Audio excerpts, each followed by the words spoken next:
Hello बच्चों, कैसे आप लोग? मस्त मस्त रहिए, स्वस्थ रहिए। बच्चों, जैसा कि आप सभी को पता चल ही गया होगा कि सीबीएसई और कुछ स्टेट बोर्ड जैसे राजस्थान, हरियाणा ने अपने बोर्ड एग्जाम्स 10th और 12th के सारे एग्जाम्स कैंसिल कर दिए या पोस्टपोन कर दिए हैं। तो बच्चों, जिन बच्चों ने पढ़ाई नहीं की थी उनके लिए तो ये एक अच्छी खबर है, लेकिन जिन जो बच्चे और अच्छा स्कोर करना चाहते थे, जिनको अपनी तैयारी पे कॉन्फिडेंस था, तो उनके लिए एक मायूसी की बात है ये। ठीक है, तो बच्चों मायूस ना हो, इसको एक नई अपॉर्चुनिटी की तरह ले। आपको और समय मिल गया है अगर एग्जाम्स होते हैं 12th के, क्योंकि 10th के एग्जाम्स तो अब होने वाले नहीं है, क्योंकि उनको इंटरनल असेसमेंट के बेसिस पे प्रमोट कर दिया जाएगा। लेकिन 12th के एग्जाम्स के लिए एक समय दिया गया है, जैसा कि अभी तो भाई जैसी कोरोना की हालत है और उसी लिहाज से तो मुझे नहीं लगता कि ये एग्जाम्स आगे होंगे, लेकिन हमें फिर भी तैयारी जारी रखनी चाहिए। और क्योंकि देखो, 12th के एग्जाम के बेसिस पे बच्चों आगे यूनिवर्सिटीज में एडमिशन मिलता है, तो गवर्नमेंट चाहेगी कि किसी ना किसी तरीके से ये ऑनलाइन माध्यम से या किसी दूसरे तरीके से एग्जाम्स कंडक्ट कर लिए जाए। होप सो गुड कि आगे अच्छा ही हो। और मतलब हम उम्मीद करते हैं कि ये बीमारी है ये जल्द से जल्द खत्म हो जाए, क्योंकि इससे हमारी इकोनॉमी पे और पढ़ाई पे, दूसरी चीज़ों पे बहुत प्रभाव पड़ रहा है। ठीक है, तो चलो वो तो बाद की बात है बच्चों। अब हम एक टॉपिक कर रहे थे लास्ट का, जिसमें हमने electric field due to electric dipole on axial line वाला केस तो कर लिया था। अब हम इक्वेटोरियल वाला लाइन वाला केस और करते हैं। ठीक है, तो इस केस के बाद बच्चों हम एक नए शेड्यूल के तहत वीडियोस अपलोड करेंगे और थोड़ा सा कुछ चेंजेस होगा। ठीक है, एक नया प्लान होगा, क्योंकि अब जैसे टाइम मिल गया है और एक नया सेशन स्टार्ट होने वाला है 12th के लिए, तो कोशिश करेंगे कि अब एक नए प्लान के तहत आगे बढ़ा जाए। ठीक है बच्चों, तो उससे पहले हम ये वीडियो कंटिन्यू करते हैं। ठीक है, ये केस इसको सॉल्व कर लेते हैं। ठीक है, क्या है बच्चों? Electric field due to electric dipole on equatorial line. तो इक्वेटोरियल लाइन का वाला केस करते हैं। देखो बच्चों, डाइपोल हम लास्ट वीडियो में डिस्कस कर चुके थे। एक पेयर होता है किसका, थोड़ा नीचे बना लेते हैं इसको। ठीक है, एक पेयर होता है किसका, नेगेटिव और पॉजिटिव चार्ज पार्टिकल्स का, equal and opposite, which are separated by small distance 2a। ठीक है, कैलकुलेशन इजी करने के लिए हमने इस डिस्टेंस को क्या माना था, 2a माना था। तो इस केस में हमें इलेक्ट्रिक फील्ड लाइन निकालनी है इस डाइपोल के द्वारा, या एक्सियल लाइन के तो निकाल चुके थे। अब वो जो पॉइंट था वो कहाँ पे है भाई, यहाँ इक्वेटोरियल लाइन पे। ठीक है, इस पॉइंट पे है बच्चों, पी पॉइंट पे। कितनी डिस्टेंस पे था ये पी पॉइंट, आर डिस्टेंस पे, तो सेम डिस्टेंस ही रहेगी इसकी, आर डिस्टेंस। ठीक है बच्चों, ओके। अच्छा, ठीक है बच्चों, नेगेटिव चार्ज पार्टिकल है ये, इसकी इलेक्ट्रिक फील्ड क्या होगी बच्चों, इनवर्ड होगी। आप सभी को पता है ये नेगेटिव चार्ज पार्टिकल की में इलेक्ट्रिक फील्ड की डायरेक्शन क्या होती है, इनवर्ड होती है। ये एक पॉजिटिव चार्ज, इस इलेक्ट्रिक फील्ड का हम नाम दे देते हैं मान लो E1। ठीक है, ये पॉजिटिव चार्ज पार्टिकल है, इसकी इलेक्ट्रिक फील्ड क्या होगी बच्चों, ये बाहर की तरफ होगी, आउटसाइड होगी। इस इलेक्ट्रिक फील्ड को हम नाम दे देते हैं E2। ठीक है बच्चों, ओके। मान लो ये पी पॉइंट इसके रिस्पेक्ट में एंगल थीटा पे है, ये एंगल थीटा है हमारा। ठीक है, ओके। तो इलेक्ट्रिक फील्ड क्या होगी बच्चों, देखो ये इलेक्ट्रिक फील्ड एक एंगल पे लग रही है। ठीक है, दोनों इलेक्ट्रिक फील्ड चाहे वो इनवर्ड हो चाहे आउटवर्ड हो, एक एंगल पे इंक्लाइन है। ठीक है, कितना एंगल होगा ये बच्चों, इसका रिजल्टेंट से पता चल जाएगा। तो इसका रिजल्टेंट क्या होगा, क्योंकि इसको हम देखो दोनों इलेक्ट्रिक फील्ड क्या है बच्चों, वेक्टर क्वांटिटी है। तो वेक्टर क्वांटिटी को का रिजल्टेंट निकालने के लिए हम इसको क्या कर देते हैं, इसको पैरेललोग्राम से सॉल्व करते हैं, क्योंकि पैरेललोग्राम का अगर हम डायगोनल निकाल लेंगे, ये वाला डायगोनल, तो इसका रिजल्टेंट भी मिल जाएगा हमें। ठीक है, ओके बच्चों, टोटल इलेक्ट्रिक फील्ड भी मिल जाएगी, कहने का मतलब ये है। तो ये इलेक्ट्रिक फील्ड E1 है और ये E2 है। भाई इसको क्या करो, एक वेक्टर इस तरफ जा रहा है, एक वेक्टर इस तरफ जा रहा है हमारा, हमें इसका रिजल्टेंट निकालना है, टोटल निकालना है, तो इसको हमने पैरेललोग्राम बना लिया भाई। ठीक है, ये P, ये Q, ये R, इस पॉइंट को मान लेते हैं ये S। ठीक है, ओके। आवाज थोड़ी बदली बदली सी, तबीयत थोड़ी ठीक नहीं है। ओके, तो देखिए बच्चों, ये है मान लो हमारा एंगल थीटा। ठीक है भाई, ये एंगल थीटा है तो ये भी थीटा होगा, ये थीटा है तो ये भी थीटा होगा। ठीक है, आपको पता है कि हम कंपोनेंट किस तरीके से निकालते हैं बच्चों, देखो ये इलेक्ट्रिक फील्ड है हमारी अगर, ठीक है, और ये किस एंगल पे इंक्लाइंड है भाई, थीटा एंगल पे है, ठीक है। तो ये वाला कंपोनेंट क्या हो जाएगा बच्चों, ई कॉस थीटा, क्या हो जाएगा हमारा, ई कॉस थीटा। आपको पता है कि ये जो हॉरिजॉन्टल एंगल है, हॉरिजॉन्टल जो लाइन के साथ जो एंगल बनता है, जो कंपोनेंट बनता है, वो हमारा ई कॉस थीटा होगा। और इस के वर्टिकल, इस लाइन के वर्टिकली क्या होगा हमारा, ई साइन थीटा होगा, ठीक है, ओके। तो फॉर एग्जांपल बता रहा हूं। अब यहाँ पे देखिए बच्चों, ये हमारा क्या है, ये थीटा है हमारा, ठीक है, ये वाला इस हॉरिजॉन्टल लाइन के साथ। तो इसके साथ इसका ये कौन सा कंपोनेंट होगा भाई, ई टू कॉस थीटा, क्या होगा बच्चों, ई टू कॉस थीटा, ठीक है। तो इसके परपेंडिकुलर क्या होगा भाई, E one E two sine theta, क्या होगा, ई टू साइन थीटा। भाई इसका इलेक्ट्रिक फील्ड जो ई टू है, सेकेंड इलेक्ट्रिक फील्ड है, उसका cos थीटा तो ये होगा, तो परपेंडिकुलर कंपोनेंट कौन सा होगा, इसका वर्टिकल कंपोनेंट कौन सा होगा, ई टू साइन थीटा, ये वाला। अब सेम इस तरफ देखिए, इलेक्ट्रिक फील्ड इस तरफ कितनी है बच्चों, ये E1 है हमारी इलेक्ट्रिक फील्ड, इसका एंगल ये थीटा ये है हमारा, तो E1 क्या हो जाएगा, ये E1 cos थीटा हो जाएगा, ठीक है। और देखिए ये वाला इलेक्ट्रिक फील्ड ये है ना, देखिए ऐसे है भाई, E1 इस तरफ है, ये थीटा है, तो ये क्या हो जाएगा, E1 cos थीटा, ठीक है। और ये क्या होगा, E1 sin थीटा, क्या होगा ये E1 sin थीटा होगा ना, देखो ये वाला E1 sin theta, E1 sin theta, ठीक है। तो हमारी जो इलेक्ट्रिक फील्ड है वो टोटली वो चार कंपोनेंट में डिवाइड हो गई है। अगर हम ये चारों कंपोनेंट निकाल लेते हैं तो हमें टोटल इलेक्ट्रिक फील्ड पता चल जाएगी भाई, ठीक है, ओके। अच्छा ये वाले डिस्टेंस बच्चों, ये 2a है, तो ये वाली डिस्टेंस कितनी हो जाएगी हमारी a, ये वाली डिस्टेंस कितनी हो जाएगी हमारी a। अच्छा ये r है हमारा, तो पाइथागोरस थ्योरम से निकाल लो, ये वाली जो है, ये वाला ट्राइंगल सॉल्व कर लो, ये वाली डिस्टेंस चाहिए होगी हमें, ये क्या होगी, r square plus a square. ऐसे ये r है, ये a है, पाइथागोरस थ्योरम इसमें भी लगा दो, ये भी r square plus a square होगी, ठीक है। चलिए अब इलेक्ट्रिक फील्ड निकालते हैं हम दोनों को, दोनों चार्जेस के द्वारा। पहले हम नेगेटिव चार्ज की इलेक्ट्रिक फील्ड निकाल लेते हैं। Electric field due to minus q charge, ठीक है। तो माइनस क्यू चार्ज द्वारा इलेक्ट्रिक फील्ड कितनी होगी एट पॉइंट P, ठीक है, एट पॉइंट P। तो P पॉइंट पे इलेक्ट्रिक फील्ड, हम सिर्फ मैग्नीट्यूड निकाल रहे हैं, तो इसलिए प्लस माइनस कोई मायने नहीं रखेगा। तो कितना मैग्नीट्यूड है P पॉइंट पे इलेक्ट्रिक फील्ड का, Q/4πε0। भाई डिस्टेंस का स्क्वायर होता है। भाई इलेक्ट्रिक फील्ड क्या होती है बच्चों, लास्ट लेक्चर में बताया था, इलेक्ट्रिक फील्ड का फॉर्मूला क्या होता है, Q/4πE0r², जो बेसिक फॉर्मूला है इलेक्ट्रिक फील्ड का, ठीक है, वो लगाना है। तो इलेक्ट्रिक फील्ड यहाँ से यहाँ तक की डिस्टेंस कितनी होगी भाई, इस चार्ज से यहाँ पे इलेक्ट्रिक फील्ड निकाल रहे हैं ना हम, तो डिस्टेंस कितनी है बच्चों, -r² प्लस a² का रूट है, और इसका स्क्वायर है, ठीक है, स्क्वायर से क्या कट जाएगा, रूट कट जाएगा।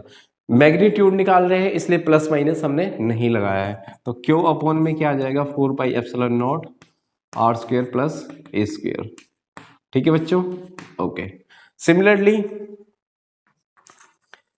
इलेक्ट्रिक फील्ड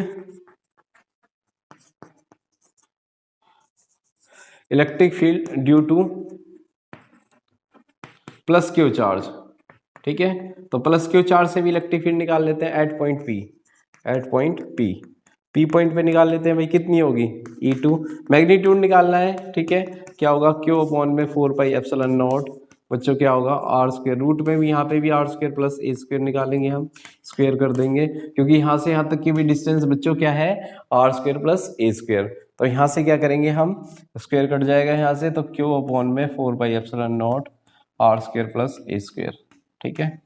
अरे ये तो इक्वल आ गई, दोनों सेम है, इसका मतलब E2 और E1 इलेक्ट्रिक फील्ड क्या होगी हमारी, सेम होगी, कहाँ पे, P पॉइंट पे ऑन इक्वेटोरियल लाइन केस में, ठीक है बच्चों, ओके। चलिए इसको सॉल्व करते हैं। अब आगे क्या करना है, हमें टोटल इलेक्ट्रिक फील्ड निकालनी है। सो टोटल इलेक्ट्रिक फील्ड क्या होगी बच्चों, टोटल इलेक्ट्रिक फील्ड हमारी चार कंपोनेंट में डिवाइड हो गई है, तो चारों कंपोनेंट को ऐड कर लेते हैं। कौन कौन से चार कंपोनेंट है हमारे, E1 cos थीटा, E1 यहाँ पे भी मैग्नीट्यूड निकाल रहे हैं टोटल, और E2 cos theta, E1 sin theta, और क्या होगा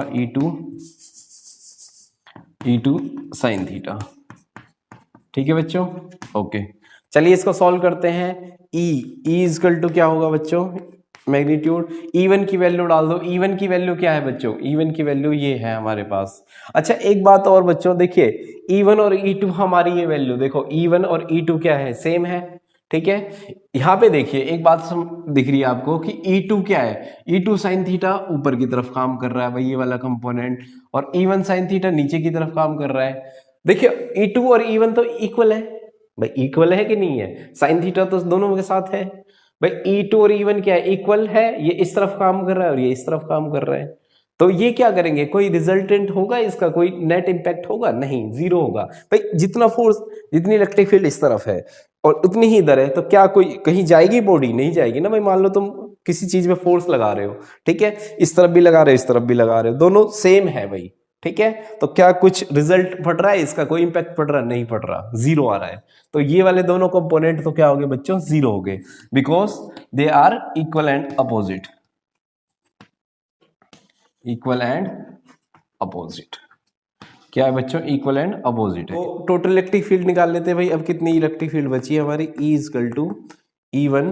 E1 की वैल्यू डाल दो भाई। E1 की वैल्यू क्या है? Q अपॉन में 4 pi epsilon not R square plus A square और cos थीटा। cos थीटा को नहीं भूलना है भाई, cos थीटा है कंपोनेंट के साथ। ऐसे E2 की वैल्यू भी सेम है, Q upon 4 pi epsilon not R square plus A square cos theta. ठीक है बच्चे, ओके। अब क्या करो, इसको आप देखो, इनको ऐड कर सकते हो, दोनों सेम ही तो चीज है भाई। ये जितना है उतना ही ये है, तो ट्वाइस हो जाएगा। ट्वाइस क्यू अपॉन में 4 pi epsilon not R square plus a square into cos theta.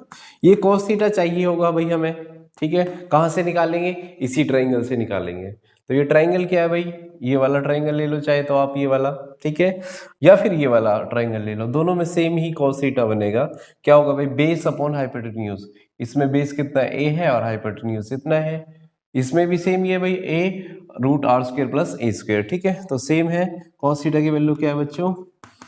a upon में root r square plus a square, ठीक है। तो इस वैल्यू को हम क्या कर सकते हैं? यहाँ पे डाल सकते हैं। cos थीटा की वैल्यू डाल लो बच्चों, 2 ट्वाइस क्यू अपॉन में 4 by epsilon naught r square plus a square, और cos थीटा की वैल्यू क्या है भाई? Base upon hypotenuse. बेस कितना है भाई? ये है हमारे पास r square plus a square, ठीक है।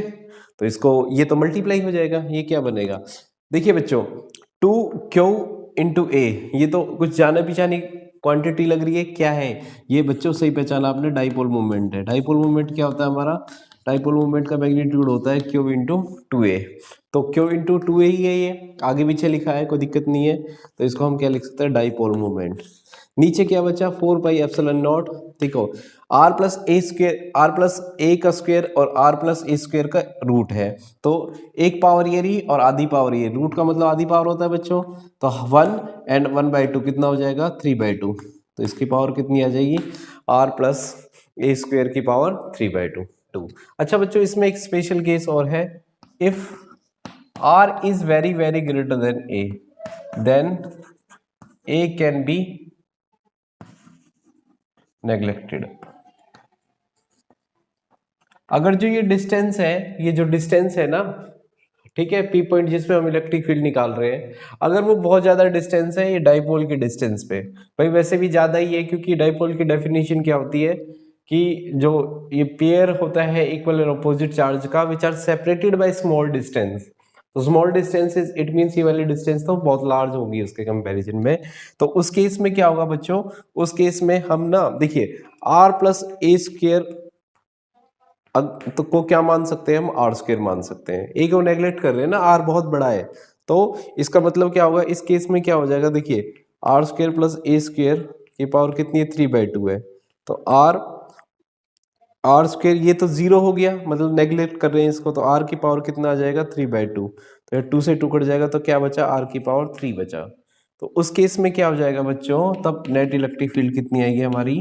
तब नेट इलेक्ट्रिक फील्ड आएगी P अपॉन में 4 pi epsilon naught r square plus r की पावर कितनी? 3। आर की पावर कितनी आएगी? 3 आएगी। कहाँ पे? इक्वेटोरियल केस में, ठीक है, ओके। और एक्सियल लाइन के केस में क्या आया था भाई, एक्सियल पॉइंट पे जब निकाला था ई एक्सियल कितना आया था, उस टाइम में आया था हमारा 2i ऑफ p अपॉन में 4πε0 r3। ठीक है, तो देखिए बच्चों क्या है, ये डबल है ना, देख आप साफ देख सकते हो कि जो एक्सियल लाइन की इलेक्ट्रिक फील्ड है एक्सियल लाइन पॉइंट पे वो क्या है, ट्वाइस ऑफ इक्वेटोरियल लाइन होता है। हेंस हम ये कंक्लूजन भी लिख सकते हैं, हेंस ई जो एक्सियल है वो किसके इक्वल होती है, ट्वाइस ऑफ ई इक्वेटोरियल। ठीक है बच्चों, ओके, ठीक है, इजी से एक्सप्रेशन है, एक बार डायग्राम क्लियर हो जाए तो फिर तो अपने आप होता रहता है। ठीक है, ये दो कंपोनेंट अपने आप ही कट गए, तो ज़्यादा टाइम नहीं है बच्चों, ज़्यादा टाइम नहीं लगेगा आपको इसको सॉल्व करने के लिए। एक बार आप वीडियो को दोबारा देख सकते हो, अगर आप समझ में नहीं आएंगे तो फिर भी वैसे भी अगर कोई पॉइंट या कोई डाउट रहता है, आपका पॉइंट रह जाता है तो आप कमेंट सेक्शन में लिख दो, ठीक है, उसको सॉल्व करेंगे। ठीक है, तो बच्चों बात करते हैं आपकी किस तरीके से प्लान बनाया जाए, क्योंकि देखिए बच्चों अब ये बच्चे जो 12th में जो चल रहे हैं कंटिन्यूइंग में, क्योंकि इनके एग्जाम पोस्टपोन हो गए हैं तो भाई इनके लिए भी हम वीडियो कंटिन्यू रखेंगे ही रखेंगे। साथ में फ्रेशर बच्चों का भी ध्यान रखना पड़ेगा, क्योंकि अब 12th से 11th से 12th में जो बच्चे आए हैं उनके लिए भी थोड़ा बेसिक्स उनका स्ट्रॉन्ग किया जाए। ठीक है, तो दोनों पे ध्यान रहेगा पूरी तरीके से, और कुछ नया बदलाव करने की कोशिश करेंगे इस बार हम। ठीक है बच्चों, तो मिलते हैं हम नई वीडियो के साथ।